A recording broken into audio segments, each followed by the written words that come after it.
As you may know, I've been doing guided psychedelic therapy since April of last year.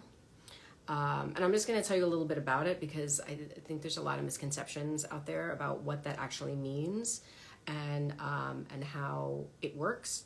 So it's guided, and it's a group of 4 people that run these. They're called ceremonies. One is a functional medicine doctor. There is a psychotherapist, and the other 2 are integration specialists. And integration specialist is a person who is trained with how to help a person process what comes up during these psychedelic journeys. It's in a person's home. It's all very safe. We're all given different kinds of plants and mushrooms. It's all natural. Like there are some psychedelics that are not natural, like ketamine and MDMA. We don't do those. We are offered a natural version of MDMA. There's all difference because all the different things do different things, which I'll explain a little bit about my last journey. We're on a mat. We bring our own bedding. We have eye mask while we're journeying. Before, this group is very into talk therapy. So for about an hour at the start of the ceremony, they're talking about the basic structure of the mind, how we're born as unconditional beings, and between the ages of 0 or 7, all these things happen to us, these traumas, right? Capital T trauma, lowercase trauma, that happen to us that create stories in our mind. For instance, my parents fought a lot and they really hated each other. So as a little kid, when you're around all that anger and that dysfunction, you create a story in your head that, well, it must be me because I'm unlovable and I'm not good enough, right? I think we all have stories like that in our head. And feel free to chime in with any questions that you have along the way. So basically, the whole purpose of these journeys is to dig past these stories and get to the truth. The truth is that I am lovable. We're all lovable. We're all fine. It's just all these damages, all these memories that we have, that we carry with us along the way of these things that happen to us, that we create a story around, that it's our fault somehow. That's what screws us all up. So I do this about once a month. You don't have to do it once a month. If you do this therapy, or if you're looking into it, it's not a requirement. You could come and go. I'm choosing to do it once a month for 2 years because the studies show that if you do it like that, you can actually change the neuroplasticity of your brain, which just means you give a different response to the same stimulus. So something that would have triggered me before or upset me before, now my mind doesn't even respond to it. It's like it's nothing, which has happened recently. I was in a situation where I normally would have been very triggered, and I wasn't triggered at all. Now, the point of these journeys, it's not about hallucinating, right? We're given different things. We sit down, we have our eye mask on, there's therapeutic music playing, and the guides are all around if you need help. We're not walking around. There's not dragons. There's no trees melting. The best way to describe my experience with them is I'm simply having a deep conversation with my subconscious. It's just me and her, which is me, in space talking. And she is in control. She's really showing me what I need to hear, right? Because your subconscious knows everything and knows what happened and knows the effects that things that happen to you, knows where it's all kept. And here's the big thing. When you're young or in a situation that something happens to you and you don't know how to process it, you're stuck in that unprocess. Now, when you're talking to your subconscious can say, this needs to be processed. This was a traumatic event. Now, the subject of today, I'm going to get into this deeper.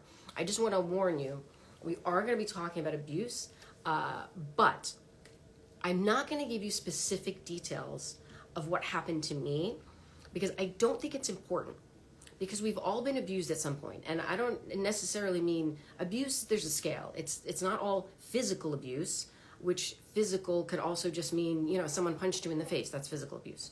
But there's also psychological abuse, or things that happened to you that were abusive or, so traumatic that that have an effect on you. So I'm not going to give you details of what happened.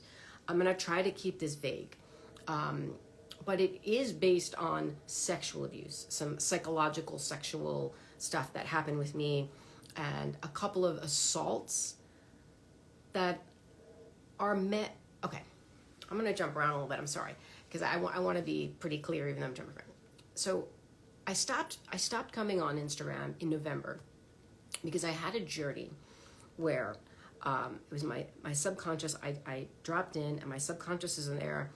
And what she did was show me, it was like a movie theater, and she's sitting next to me holding my hand and going through very specific memories that I knew. This is not about repressed memories. This isn't like, oh, it was kind of shadowy and now she's showing me. These are all memories that I have and had. But she showed them in me in a way that I could see them very clearly. And she also tied them all together to show me, like, these series of events really had a deep effect on you. And coming out of the journey, because the biggest thing about psychedelic therapy is not necessarily what happens to you during the journey. It's you're doing the work between the journeys, right? So this topic of sexual abuse came up, and I was very confused. And luckily, the guide was there, the psychotherapist, and I told him the memories, because it wasn't like I was touched or anything. And he said, well, all that is abuse. That's all psychological abuse, these things that happen to you. Now, here's the takeaway, which I think is really important, and it's really helped me process a few other things. Once you put a name on something, once I was able to look at these memories and say, oh, that was psychological abuse, then I can process it. Because if you have a memory of something that happened to you when you're, 12, 15, whatever it is, and you remember that, right? You're going through this memory. You're going through it from the point of view of when it happened to you. The point of this therapy is to look at it through the lens of now, of saying, because now I can go back and I'm looking at these things and saying, wow, that person said that to you and you didn't know how to respond. You couldn't talk to anyone about it because I couldn't go to my family and friends, really friends, I mean, who knows anything, right? But I couldn't go to the adults in my life to say, this happened to me and I don't know how to feel about it. So I was stuck and I didn't process the pain of it, right? So if you don't process the pain of something, it sticks in you, right? And we carry around all these things that happen to us or were done to us, which has no reflection on us, but at the time we put it all on us. It was our fault. I must have done something wrong. I must not be lovable. I must not be good enough because this person did or said these things to me. It must be my fault. When the truth is we are not what happened to us. We're not what happened to us at all. But we do need to process it. So again, these memories that came up were as I thought about them, but I never really put that label of, oh, that was abuse. Because once you put that label on it, now I can go through it and say, and talk to my former self, talk to my 15-year-old, 12-year-old, whatever, 20-year-old, and say, wow, that was awful. How do you feel about that? And I can process the emotions of it now, but kind of going back. Does any of this make sense? Please feel free to jump in with questions, or if I'm not being clear, as I talk about this a lot, and sometimes I kind of lose track of what I'm saying. But the point is, if you can go back now, okay, since that topic was opened, I went back on 2 memories of where someone assaulted me. But I was so confused at the time, as young women are, or men, whomever, people, And I didn't understand what was going on. I didn't understand the gravity of it. I didn't understand the damage it did. So now I'm able to go back, and which I've done, and now I can release it. I went back and I replayed these memories over again through the lens of an adult. I think about it happening, but now I'm in the room and as an adult. And now I can approach that young person, that young Laura that it happened to, and be the adult, be the support that she actually needed at the time that she didn't have. And say, like, wow, that was confusing. How do you feel about that? And I can cry about it, or I can be angry about it, or I can be shocked, or I can be whatever. I can express the emotion, because at the time I couldn't. And that's at the time I didn't. And at the time I had no one to talk to about it. So then it sticks in you. So the important thing is if you can go back on these memories. And I don't think about them. Now that I've done that, I took the time, the hour, the 2 hours. And this is not in the psychedelic therapy. Psychedelic therapy brought up that topic, but now I'm doing this on my own, just to process that memory. And one of the memories, there was a witness, an adult witness. It was in a classroom, and he didn't do anything. This teacher did nothing. So I've replayed the memory in my head of what should have happened, what this teacher should have done. And by doing that, by going through these memories, assigning a label onto them and say, "God, that was abuse, that was traumatic." Now I can process that memory again with myself there, with my younger self, and allow her to feel the feelings that came up or were repressed at the time. And by doing that, I can release it.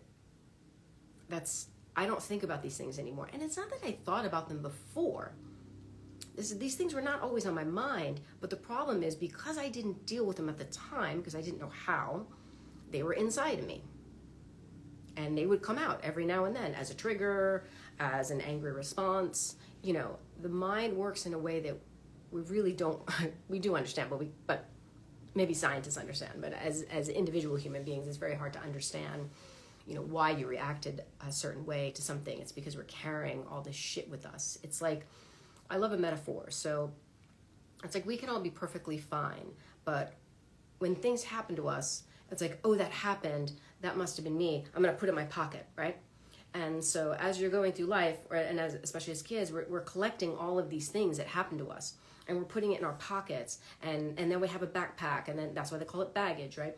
Now I'm carrying this bag, and it's really hard to walk around like that because someone bumps into you and the backpack falls, or you get pushed over here and that really hurt, So the whole point of doing the psychedelic therapy and the work in between is about saying, oh, what's in this pocket? Oh, well, let me look at this. And sometimes you can just pull it out and say, well, this is bullshit. I don't need that anymore. And you throw it away. Other ones you really have to open and dissect and think about.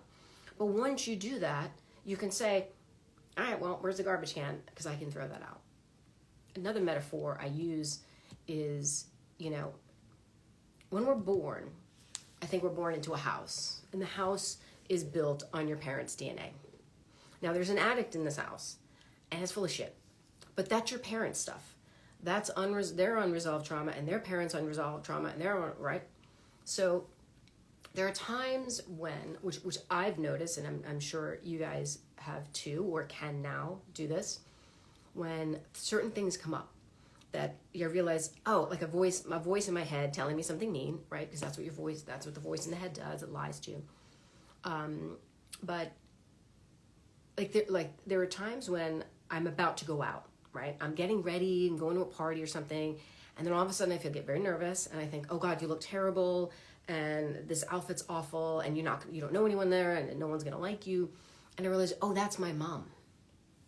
That's how my mom gets before she leaves the house. She's like, oh, I don't look good, or this is the best I'm gonna do, and she's socially nervous around people. So once I realized that, thank God I realized that years ago, when it comes up again, I can just say, oh, that's just mom. That's just the record playing in the attic, and I can't get to the attic to turn that thing off, right? So, because it's always the same thing. it's always the same thing. You notice with these voices in your head and this bullshit that goes on, they're always saying the same thing because it's a lie, right? But imagine living in a house for myself 48 years, and now I've done psychedelic therapy, and I wake up, and there's a door I've never seen before, and I open that door, and it leads to a basement. I didn't know there was a basement in this house. And when I walk down to the basement, it's filled with all these neatly tidied little boxes full of bullshit. And now I have to go through. But the beauty of the psychedelic therapy is that now there's my subconscious there who says, all right, let's go through this together. Because it's really hard to go through this alone. And anyone who's been into, love these metaphors, thank you. Anyone who's been through talk therapy knows that you could talk and talk and talk and talk, but until you really get to it, I lost my train of thought there. Talk therapy is great, but it doesn't always resolve it, you know? And I can open this box and go through it and go through it and go through it and go through it, but if I close it back up and just stick it in the corner, it's still there. So the point of therapy is to dig deep and go through it, so then you can actually take that and throw it out. So because of this heavy topic of abuse and sexual abuse, and again, for those joining, abuse is not necessarily physical abuse. Abuse, there's a spectrum of abuse of, what's that word? Psychological abuse, which is what I'm talking about. But because that came up, I had to stop Instagram, because I try to share as much as I can on Instagram, especially about this topic, because I know what I'm learning is completely changing my life. It truly is. I am not the same person as I was last year. My true essence is, but I'm not carrying around a backpack, and I don't have all this shit in my pockets that I'm still carrying around. All of that is, you know, they say when you do this therapy, you feel lighter because you're letting all of this shit go. You're letting go of these memories and the stories you've told yourself about these memories of, which is usually, it was my fault, I'm unlovable, I'm a piece of shit. And you're letting all of that go. So because that topic came up, and I knew that I had to dig deeper, because again, these journeys, you know, they're great, but it's basically opening a door. You still have to go through it, because whatever I learn in these journeys, I still have to figure out how to implement it in my life, and how to maybe pull other memories that are very similar on that same topic. So I needed to step away, because to do this deep work, to really look at yourself and to look at the things that happened to you and say, wow, this is not a memory I want to think about. This wasn't a fun thing that happened to me. But let me look at it.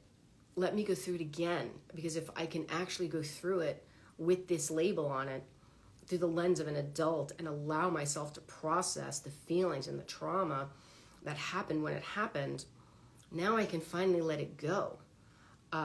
So to do that, I just couldn't be here on Instagram. I needed to, there's a lot of talk about doing this like inner healing work where you get into the cocoon phase. And last year was my cocoon phase. I really stopped working. I was barely hanging out with my friends. Wow, the sun is really coming in. Hold on one second. There we go. But I was still talking on Instagram, and I was still trying to talk, because I think that this is also important for people to apply in their own lives. But at that point, I needed to just step away, and I really had no desire to be sharing too much outright. And at that time, coincidentally, probably not, I got very sick. I got a really bad cold, and then I got COVID. So I was sick for November and December. But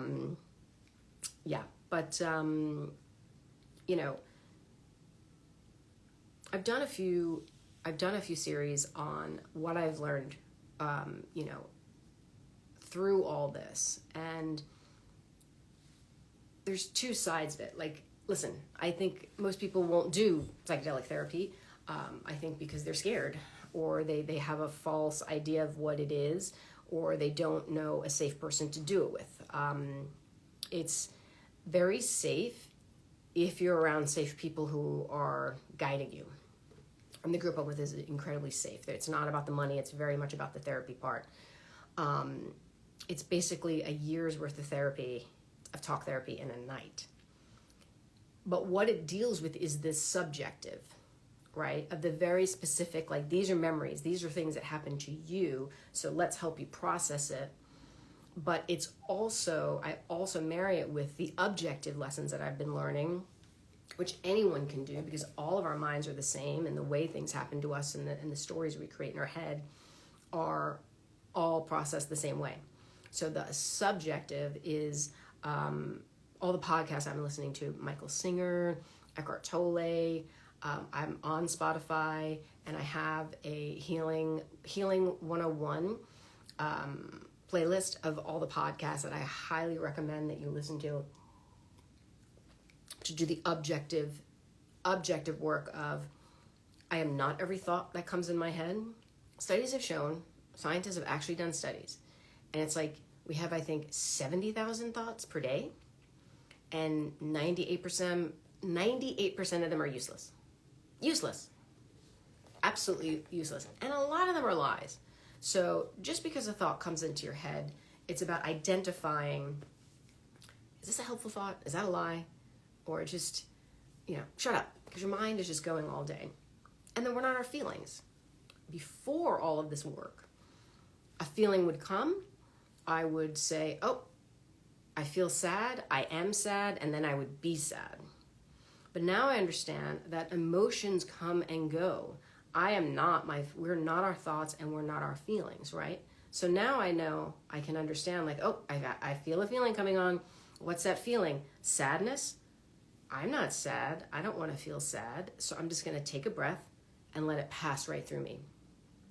I mean, just that simple idea is completely life-changing. Because before, it was like, oh, I'm angry. I feel angry. Now I am angry. Now I need to respond and be angry. Whereas now it's like, oh, I feel a little anger coming on. Like I was having a conversation with a friend of mine the other day, and it was, we talk a lot about this therapy. And she does her own therapy. She does like tapping and all these other things, which I know a little bit about. But she would always, whenever we talk, she would always say, like, I'm so glad you found something that works for you. Because I found what works for me, and I'm glad you have what works for you. But she'd always say it. And we're talking the other day, and I was like, oh, here comes a feeling. What are you feeling? And this is all within like 10 seconds. I'm like, I'm feeling annoyed. Why are you feeling annoyed? It's because she keeps saying that her methods are as good as mine, which her methods are really just about, helping your anxiety. Okay, I'm tapping. It's going to distract me. It's a great tool for when you're feeling anxious or something, and it can help you. But it's not actually digging deep into the basement to see, why am I feeling anxious about this at all? It's because it's something that happened to me when I was 7 that I never processed, right? So in my mind, I'm like, well, because she's comparing these two things and they're not the same. And then I said to myself, what does it matter? And then I said, well, because I'm right. I'm right. This work is much deeper than hers. And then I was like, well, who cares if you're right? Like, why do you have to be right? And then I realized, oh, that's my ego. My ego needs to be right and say, well, no, actually what I'm doing is better and deeper and is actually having a greater effect. And I realized, who cares? And also, it's coming from her. Oh, I'm so glad you found it, because I would never do that. And it's like, yeah, she doesn't want to do it because she's afraid. And that's no judgment, And then I realized, wow, I never have to be annoyed talking to her again, because it would always come up and it would always really annoy me. And I realized I don't need to be annoyed, because that's about her. And I don't need to be right. And I mean, I know she has a lot of shit that she's got to deal with. So it's not like I had it worse than her or she had it worse than me. But that's not really the point. But because of this idea of like, I am not my feelings, instead of when that feeling came in and I said, Well, now I'm annoyed, and being annoyed and getting frustrated and curt with her on the phone and maybe hang up with her, I was able to sit with that feeling for a minute and analyze it to get to the deeper root, and then I can now release it. And now when I talk to her, I'm never annoyed. I don't have to be annoyed when she says these things, because she always says it.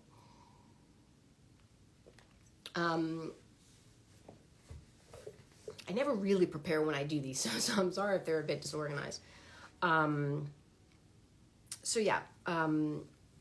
think the biggest takeaway that I want to impart to you guys today is not telling you to do mushrooms, which you probably should. I think it would benefit everyone, but being able to look at being able to look at your memories of things, because you can sit in therapy and talk, right? This happened to me, and then he did that, and then he said that, blah, blah, blah. But you're still looking at that memory through the eyes of the person that experienced it, which is, a lot of this stuff happens, especially when you're a kid or a young adult, and you don't know what's going on, and you never really process the shock or the disappointment or the anger or the sadness. You can still do that now.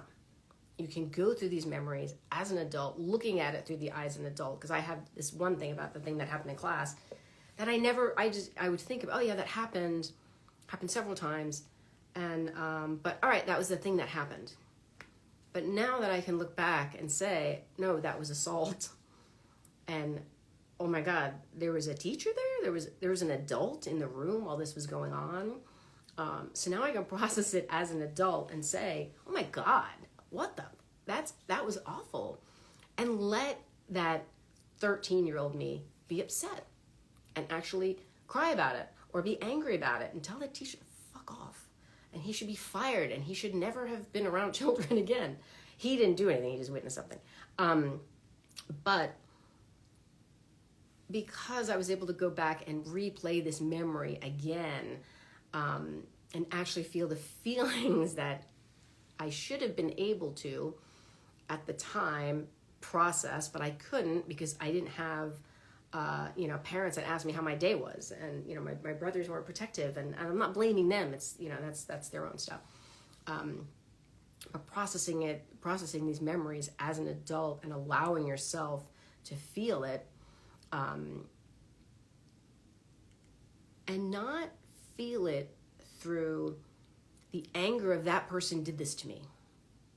Because in therapy, I think we talk about it and it's blame and anger, but I don't blame the kid that did this thing to me. And I do blame the teacher, but it's also, that was a reflection of their own wounds, right? Because what happened has nothing to do with me. And that's the bigger lesson. Like, these things that happen, I'm not talking about them or thinking about them in my mind to say like, oh, well, that happened to me and that person's a bad person and it shouldn't have happened and, they're at fault. What does that get me? That doesn't get us anywhere. That gets us talking in therapy for 5 years, right? But if I can look at it as and saying, well, these things happened to me because that person was dealing with their own trauma, and this is a response of some trauma that they had that was also probably not their fault. And what was done to me has nothing to do with me. I can process it differently. I can process the emotions that come up for myself, not just based on anger at another person for doing this to me, for this thing. Why did this happen to me? Why did the universe let this happen to me? I'm processing the feelings through the lens of, well, how can I benefit from just expressing my emotions from it? And then I can let it go.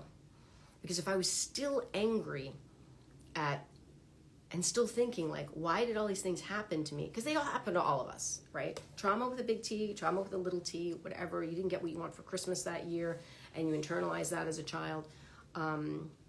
It's all the same. But if you can look at it through the lens of, sounds like you're reframing things more objectively. Yes, and that's a huge thing in the psychedelic therapy, in this these 4 people that are running it. A lot, integration work. a lot of integration work is about reframing it. And it is important if you're thinking about doing this therapy on your own, don't. Because when you come out of it, a lot of it's very confusing. And it's not always linear what happens, and you don't always remember everything. And you need an experienced person there to help you talk through what happened. Because it's I always, when I wake up, there's always a guide. There's always a guide there for me. I'm going to tell you about the last, my last, because I skipped December, so, and then I had a family thing, so I just did a journey last weekend, and I hadn't since early November. Now, I hated it. I was under for like 5 hours. And when I say under, you're not asleep. You're just in a different state of consciousness. You're not awake. Again, I'm on the mat. I've got my eye mask on. I'm not walking around. I'm in my head. And it was like, I dropped in and I was there with my subconscious, but I was very much in control. I was given something called presence. And not presence as in birthday presents, but presence as in being present. Now, there's one of the leads, they pick the plants that you're going to get, the plants or the mushrooms or the strains that you're going to get, because they all do kind of different things. And I trust them that they know what to give you at a specific time, because you're sitting with them for 10 minutes before ceremony starts, and they're asking you, how are you feeling? Why are you here? What's going on? So they can get a better understanding of what you're going through. And she knows that my last few journeys have been about, sexual abuse. Again, for those joining, not necessarily physical, there's all different kinds of abuse, psychological abuse. So she knew I was dealing with a heavy topic, and I was telling her but I was really processing everything and going through different memories that I had. And she was a little nervous that I was focusing too much, maybe digging too deep, because she made a comment like, you don't have to go through every memory. You don't have to go through every box in the basement, which is also what I tell my clients. And the good news for me is that I basically remembered nothing from my life in general. I have a terrible memory, and I really don't have a lot of memories, especially of growing up. So there's not that many to process. So it's totally fine. Anyway, so she gives me presents. I drop in, and I'm there, and my subconscious is like, it's thinking about, I don't have too many details, but thinking about this person I know. And it's like, espousing out all these conspiracy theories. And, because this topic came up of abuse, and I have no recollection of being physically abused, I thought maybe I was, and I don't remember. And, again, these journeys, it's not about repressed memories, but I was a little hyper-focused on maybe something happened. And in this journey, it was like, maybe it was one of your sister's boyfriends because you never liked them. And maybe it was your brother, and maybe it was the brother in this, and then that, and maybe his wife, and then she's not, and then their marriage, and aren't they, this is so weird, and what about my nieces and nephews, and this, and the dream, it was going crazy. And I remember being in this, saying, what the fuck? Like, this is all bullshit. You're espousing these theories that are crazy. I'm like, you sound like a crazy person. And then I got upset in the journey, because I'm like, you're supposed to be telling me the truth. You're my subconscious. You're supposed to be taking control. You're supposed to be telling me the truth here. And here you are. You sound like a fucking nut saying all this crazy stuff. And then she finally says, you know what? You're never going to know what happened. If someone touched you, if you were in the bath with another kid, another 4-year-old, and they touched you in a weird way, like little kids touch each other. It's not, it's not everything is intentional. She's like, you're never going to know, and it's fine. Because you're fine. It doesn't matter. If anything more happened, it doesn't matter. Because you're never going to remember, and it doesn't, because you're fine. So then the journey kept going, and it kept getting a little crazier and crazier, and finally I came out of it, and my mind just said, just sit up. Just sit up. So I sat up, and I was like, I don't know if I ever want to come back here again. I don't know if I ever want to do this again. And one of the guides came over, because I was just like, sit up, and someone's got to be around, because it was very late and most people go to sleep And one of the guys was there, and she came and she sat down. And I was telling her a little bit about what happened in the journey. And she started laughing, and she's like, oh, you took presents tonight, didn't you? I was like, yeah, I took presents. I go, what does that do? And she's like, it basically gives you an exaggerated, cartoonish version of what you do to yourself, of what your mind does to yourself when you're thinking about things. And I was like, okay, that was the best journey I've had. Because I do that. I think like, well, maybe this happened and then that happened. And oh, wait, that person said something. Maybe there was a deeper meaning to that. Oh my God, do they need my help? No, they don't. Everything's fine. So I realized through this last journey that in doing all this work, which is incredibly helpful and it's absolutely changed my life, personally, I can have a tendency to try to dig a little too deep, which is why I think, they gave me that to show me like, it's great that you're doing all this work and you're processing all these emotions and these memories, and you're really like, every time they see me, I'm lighter and lighter. But I think she gave me the exact thing I needed to kind of put some stuff away. Yeah. I've been talking for 40 minutes. So let me take some water. Is any of this helpful? I'm always like, whenever I'm talking, I'm like, is any of this helpful? Because I just want to, because I really do enjoy sharing my experiences through all of this, because we might not have had the same things happen to us. But what I've learned in doing these journeys, because there's about 20 people that are there doing it, and we all have different experiences, but we're all there for the same reasons. Absolutely. Okay, good. Because different things may have happened to all of us, but it's all pretty much the same. And our minds all pretty much work the same. Thank you for opening up like this and explaining. You're welcome. Our minds all work the same. Sadly, our minds all work the same, but it's also kind of liberating, because once you can understand the objective part of it, of how your brain works and the lies that are told to you, and that most of the thoughts in your head are absolutely fucking meaningless and worthless, and we're not our thoughts. You ever had a thought come in your mind and you're like, oh, I can't believe I just thought that. That wasn't you. That's just the mind. That's just the mind working, saying horrible things about you, about other people. It's not necessarily, we are not our thoughts, and we are not our emotions. So if you can get that is absolutely life-changing. And it's absolutely changed my mind. We are not our thoughts, but really the feelings, the way feelings, like, listen, I understand that Eckhart Tolle, the German teacher, whatever you want to call him, is not for everyone. I mean, he's an old German man. He talks very slowly, and, not everyone responds to him. But Michael Singer, again, on Google it, Michael Singer did an interview with Oprah Winfrey. He wrote a book, The Untethered Soul. If you like to read the book. And there's 2 books. It's like The Untethered Soul and then The Untethered Soul Updated or something. I don't like to read. I don't enjoy it.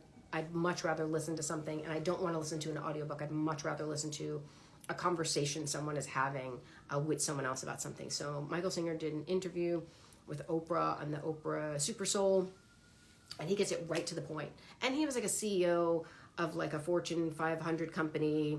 He's just like he's just like a guy, he's not, frou-frou or anything else like that.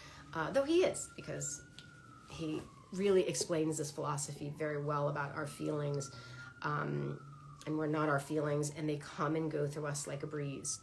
And also, like, we don't get upset, like if it's raining, damn that rain, now I can't go. Like, we don't get upset about that kind of stuff. I mean, maybe you do, which is silly.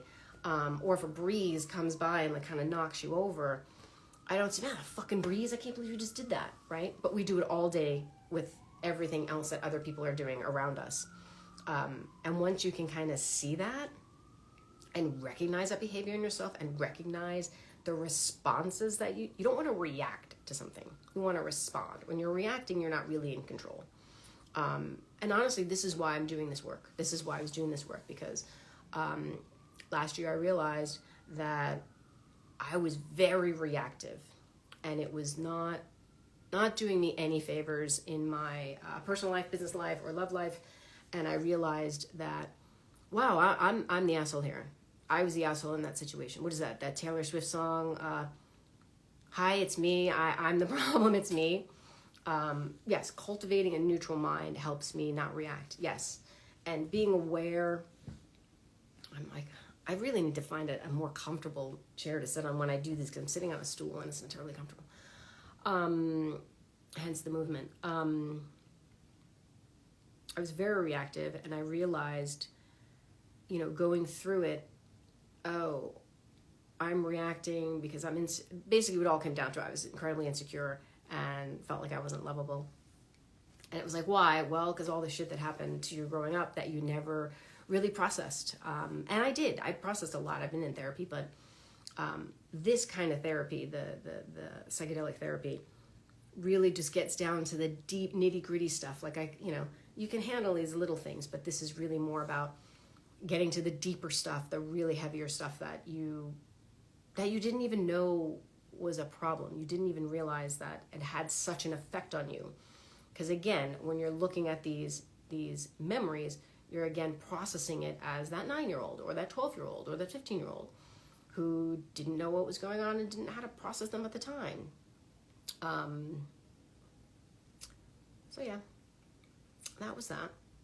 I know I usually talk for about an hour, but I think I've said everything I wanted to say. Let me take 1 second and look at something.